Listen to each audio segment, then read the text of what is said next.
ඔබ අදත් එක් වී සිටින්නේ රේඩියෝ මාත්‍රා රාත්‍රී ප්‍රධාන පුවත් විකාශය සමගයි. සංස්කරණය නිමේෂ හසදුනේ ප්‍රකාශය මිනුකි දෙවහරා පුලත් සිංහල. ප්‍රථමේ නවධානය සිරස්තල වෙත. කෘෂි හා කර්මාන්තංශවල තරුණ ව්‍යවසායකයන්ට අඩුපොලින් අය. 2026 ලෝක ජනාවාස දින සැමරුම් වැඩසටහනට අමාත්‍ය මණ්ඩල අනුමැතිය. පෑලියකොටදී පරිභෝජන නොසුදුසු සීනි තොගයක් සමග සැකකරුවන් සිව් දෙනෙකු අත්අඩංගුවට. හාලි එන ණය යෑමෙන් අවතන් වූ පවුල් 72කගේ නිවාස ව්‍යාපෘතිය කඩිනම් කෙරෙයි. මීගම බන්ධනාගාර ගැටුමේදී වෙඩි තැබීමට හේතුව බන්ධනාගාර කොමසාරිස් ජෙනරාල් පැහැදිලි කරයි. අලුතුපන් දරුවන්ගේ ට්‍රම්ප් කිනුම් 5 ලක්ෂයකට පළමු ඩොලර් 1000 මුදල තැන්පත් කෙරේ. ඇෆ්ගනිස්තානයේ ක්‍රිකට් ඉතිහාසයේ රන් අකුරින් ලියවන ශාපූර් සද්රාන් දිවයන් සමුගනී. වත් සවිස්තරාත්මකව කෘෂිකර්ම සහ කර්මාන්තංශවල නියුතු තරුණ ව්‍යවසායකයන් වෙනුවෙන් ලබා දෙන අඩුපොලි බැංකු ණය පහසුකම් තවදුරටත් ප්‍රවර්ධනය කිරීමට ජනාධිපති අනුර කුමාර දිසානායක මහතා උපදෙස් දී තිබෙනවා.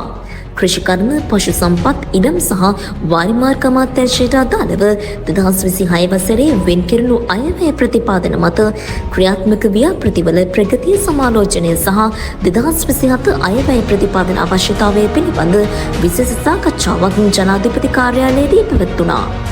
මෙහිදී කෘෂිකර්ම පශු සම්පත් ඉඩම් සහ වාරිමාර්ග අමාත්‍යාංශය යටතේ පවතින කෘෂිකර්ම දෙපාර්තමේන්තුව, ගොවි ජන සංවර්ධන දෙපාර්තමේන්තුව, අපනයන කෘෂිකර්ම දෙපාර්තමේන්තුව සහ ජාතික පසු අස්වැනු කළමනාකරන ආයතන ඇතුළු ආයතන මගින් 2026 වසරේදී ක්‍රියාත්මක කර ඇති ව්‍යාපෘතිවල ප්‍රගතිය වෙන්වෙන්ව විමසා බැලීමට ලක් වුණා. මීට අමතරව රාජ්‍ය ආයතනවල කාර්යක්ෂමතාවය සහ ඵලදායීතාවය ඉහළ නැංවීම වෙනුවෙන් ප්‍රතිව්‍යුහගතකරණය කළ යුතු ආයතන පිළිබඳවද මෙම සාකච්ඡාවේදී ජනාධිපතිවරයාගේ විශේෂ අවධානය යොමු වුණා. 2026 ලෝක ජනාවාස දින සමරුම් වැඩසටහන අදාළ අමාත්‍යාංශ සහ ආයතන සමග ඒකාබද්ධව ශ්‍රී ලංකාව තුළ ක්‍රියාත්මක කිරීම පිණිස නිවාස ඉදිකිරීම සහ ජල සම්පාදන අමාත්‍ය වෛද්‍ය සුසිල් රණසිංහ මහතා ඉදිරිපත් කළ යෝජනාවට අමාත්‍ය මණ්ඩල අනුමැතිය හිමි වී තිබෙනවා. එක්සත් ජාතීන්ගේ සංවිධානයේ විසින් සෑම වසරකම ඔක්තෝබර් මාසයේ පළමු සඳුදා දින ලෝක ජනාවාස දිනය ලෙස ප්‍රකාශයට පත් කර තිබෙනවා. නිවාස හා ජනාවාස සංවර්ධනයට අදාළ ගැටලු විකල්ප විසඳුම් සහ නව ප්‍රවණතා පිළිබඳ සියලු පාර්ශවකරුවන්ගේ අවධානය යොමු කරවීමත් ජාතික මට්ටමේ සංවාදයක් ගොඩනැගීම තුළින් ජනතාව දැනුවත් කර එහි ප්‍රතිලාභ කඩනමින් ඔවුන් වෙත ළඟා කර දීමත් මෙම දිනය සැමරීමේ ප්‍රධාන අරමුණයි. 2026 වසරේ ලෝක ජනාවාස දිනය ඔක්තෝබර් මාස 5 වෙනි දිනට යෙදී ඇති අතර මෙවර එහි තේමාව ලෙස ප්‍රකාශයට පත් කර ඇත්තේ සන්නද්ධ ප්‍රමාණවත් නිවාස යන්නයි. ලෝපුරා ක්‍රියාත්මක එක්සත් ජාතීන්ගේ මානව ජනාවාස වැඩසටහනේ ශ්‍රී ලංකා නියෝජිත ආයතනය ලෙස කටයුතු කරන්නේ නිවාස විෂයභාර අමාත්‍යාංශයයි. ඒ අනුව මෙරට සියලුම අදාළ අමාත්‍යාංශ සහ ආයතනවල සක්‍රීය දායකත්වය සහ සහභාගීත්වය ඇතිව මෙම සැමරුම් වැඩසටහන ඉහළින්ම සංවිධානය කිරීමට කටයුතු යොදා තිබෙනවා. පෑලියකොට පෙතියාකුට ප්‍රදේශයේදී පරිභෝජනයෙන් නොසුදුසු සීනි තොගයක් සමග සැකකරුවන් සිව් දෙනෙකු අත්අඩංගුවට ගෙන තිබෙනවා. වලාන මධ්‍යම දූෂණ මර්දන ප්‍රහාරක ඒකකයේ නිලධාරීන්ට ලද තොරතුරක් මත පාරිභෝගික සේවාධිකාරියේ නිලධාරීන් හා ඒකාබද්ධව සිදු කළ මෙම වැටලීමේදී රුපියල් මිලියන 850ක් පමණ වටිනා සීනි ටොන් 4250ක් පොලිස් භාරයට ගෙන තිබෙනවා. අත්අඩංගුවට පත් සැකකරුවන් අවුරුදු 43, 45, 47 සහ 61 වයස්වල පසුවෙන කඩුවල, අංගොඩ, පිළිවෙල සහ හැටන් ප්‍රදේශවල පදිංචිකරුවන්. සිද්ධිය සම්බන්ධයෙන් පාරිභෝගික සේවා අධිකාරිය වැඩිදුර විමර්ශන සිදු කරනු ලබනවා. 2014 වසරේ හාලි ඇල ආසනයේ උණගොල්ල වතුයායේ මොරගොල්ල ප්‍රදේශයේදී සිදු වූ විශාල ණය යෑමෙන් දැඩි ලෙස අවතන් වූ පවුල් 72ක් සඳහා ක්‍රියාත්මක කර තිබූ නිවාස ව්‍යාපෘතිය වසර ගණනාවක් ප්‍රමාද වීමෙන් අනතුරුව කඩිනමින් අවසන් කිරීමට රජයේ පියවර ගෙන තිබෙනවා. පැවති ක්‍රමවේදවල දුර්වලතා සහ ප්‍රායෝගික ගැටලු හේතුවෙන් ඇතැම් නිවාස අතිවාරම් මට්ටමින් පමණක් නතර වී තිබුණා. ඒ අතර වැවිලි හා ප්‍රජා යටිතල පහසුකම් අමාත්‍යාංශයේ මඟ පෙන්වීම යටතේ පොහොසත් රටක් ලස්සන ජීවිතයක් රජයේ වැඩසටහනට සමගාමීව මෙහි ඉදිරි වැඩ කරන මෙන් නිම කිරීමට තීරණය කර තිබෙනවා. ඒ අනුව පළමු අධීර යටතේ රුපියල් මිලියන 62.3ක වියදමකින් නිවාස 24ක් ඉදිකිරීම වහල මට්ටම දක්වා අවසන් කර තිබෙනවා. අසම්පූර්ණව පවතින තවත් නිවාස 30ක් සඳහා රුපියල් මිලියන 60.7ක වියදමෙන් දෙවන අධීරයේ ඉදිකිරීම නුදුරේදීම ආරම්භ කිරීමට නියමිතයි. ව්‍යාපෘතියේ ඉදිරි ඉදිකිරීම සඳහා ශ්‍රී ලංකා යුද හමුදාවේ රිජිස්ට්‍රම දායකත්වය ලබා ගැනීමටද සාකච්ඡා පවත්වා තිබෙනවා. මේ වන විට නිවාසලාභීන්ට අවශ්‍ය විදුලි පහසුකම් ලබා දී ඇති අතර පානීය ජල ගැටලුවකට විසඳුමක් ලෙස රුපියල් මිලියන 5.9ක වියදමකින් නව ජල ව්‍යාපෘතියක්ද සැලසුම් කර තිබෙනවා. බදුල්ල දිස්ත්‍රික් ලේකම් කාර්යාලය සහ හාලිඇල ප්‍රාදේශීය ලේකම් කාර්යාලයේ ඍජු අධීක්ෂණය යටතේ මෙය ක්‍රියාත්මකයි. රාජ්‍ය නිලධාරීන් සහ ආරක්ෂක අංශවල දායකත්වයෙන් කඩිනමින් නිම කර ජනතා අයිතියට පත් කිරීම රජයේ අපේක්ෂාවයි.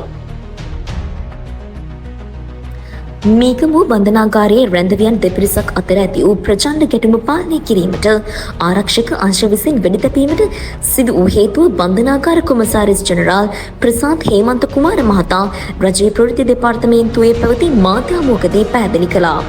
එහිදී ඔහු කියා සිටියේ රැඳවියන් බන්ධනාගාරයේ පළමු යකඩ දොරද කඩාගෙන ප්‍රධාන ලෑලි දුර අසලටම පැමිණි බවයි.